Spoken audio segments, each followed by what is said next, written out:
Les mandataires judiciaires ont-ils plus intérêt à sauver ou à liquider les entreprises? C'est un peu la question qui se pose suite à la liquidation de la société Pro2R.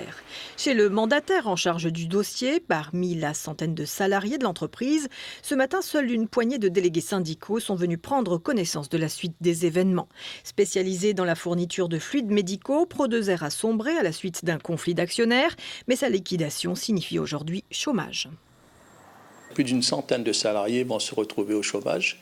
C'est une véritable catastrophe non seulement pour la Réunion, pour l'entreprise elle-même qui va être liquidée, mais surtout pour ces personnes qui, du jour au lendemain, vont se retrouver sur le marché du travail.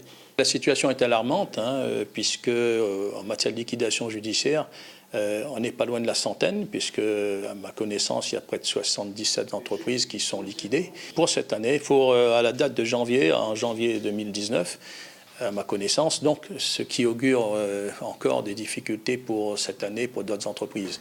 Pour les syndicalistes, l'offre d'un repreneur aurait dû être approuvée. Mais il aurait fallu le temps de vérifier la provenance des fonds, trouver une solution provisoire, ce qui n'a pas été fait. Aujourd'hui, on ne peut pas accepter que des sociétés se retrouvent aujourd'hui dans cette situation de liquidation judiciaire. Et je ne parle pas de redressement judiciaire. Il y a une prise de conscience, un sursaut qui doivent être aujourd'hui pris en compte. Effectivement, peut-être qu'il y aurait eu un plan B à mettre en place, ce qui n'a pas été le cas. Mais puisqu'un marché se libère, reste aujourd'hui l'espoir que les salariés de Pro2R parviennent à se faire embaucher dans les autres sociétés proposant des services équivalents.